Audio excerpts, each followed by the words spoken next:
সমস্ত দর্শকদের কাছে আমাদের আরেকবার কৃতজ্ঞতা এবং আরো একবার শুরু করব সূচনা করবে আমাদের নবদ্বীপ শহরের আমাদের সকলের খুব প্রিয় প্রিয়াংশু সরকার।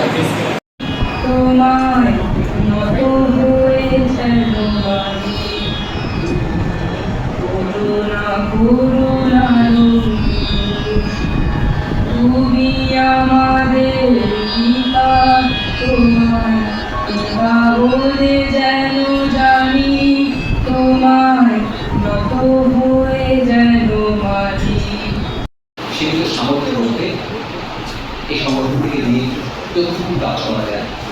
সাংবাদিকদের কাজ সবসময় সকলের পছন্দের হয় না, কারণ সাংবাদিক যে কাজ করে তাতে সকলের প্রিয় হওয়ার সুযোগ তার থাকে না, বরং অপ্রিয় সে হয়ে ওঠে।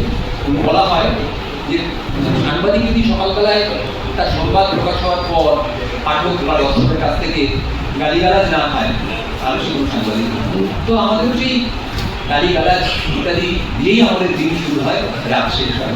তবু আমরা এইসব কিছু নিয়েই আমরা রয়েছি। আমরা 2016 সালে আত্মপ্রকাশের পর রক্তদান শিবির আমরা করেছিলাম। সেই সময়কার আমাদের প্রতিষ্ঠাতা সভাপতি আমাদের বর্ষিয়ান সাংবাদিক সমীর সাহা ছিলেন, সম্পাদক ছিলেন দীপঙ্কর ভট্টাচার্য, যাকে আমরা পল্টু বলেই বেশি চিনি।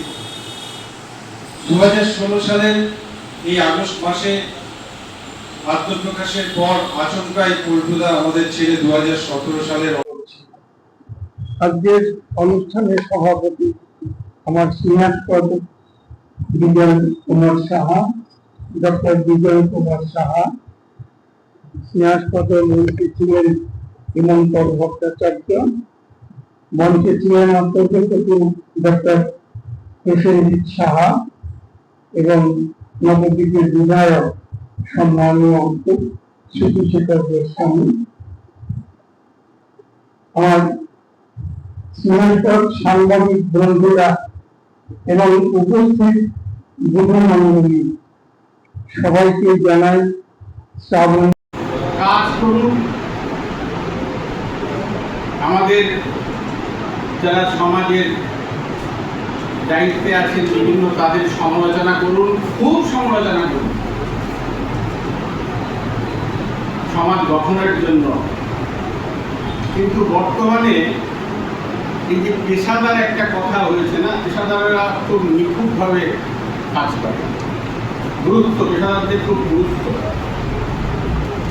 কিন্তু পেশাদারের সঙ্গে বিবেকের একটা দূরত্ব উপস্থিত হয়েছে। এটা কিন্তু সমাজের পক্ষে ক্ষতিকর। তো আপনারা কাজ করুন, আমাদের সমাজটা যাতে গঠন হয়, গঠিত হয় কোনো পক্ষপাত ছাড়া। এখন এটা বলাও এক সমস্যা, পক্ষপাত ছাড়া সবটাই বিভিন্ন ভাগে ভাগ হয়ে গেছে। তবুও বিশেষ করে আমাদের যারা ইউটিউবার আছেন, যারা এখন সোশ্যাল মিডিয়ায় কাজ করছেন, তারা স্বাধীনভাবে করেন, তাদের ভূমিকাটা যেন সমাজ গঠনের জন্য হয়, মস্তিষ্ক এবং হৃদয়টা যেন তাদের কাজের সঙ্গে যুক্ত থাকে। এইটুকুই আমার আবেদন। আমাদের চতুর্থ স্তম্ভ বলা হয় এই সাংবাদিকতাকে।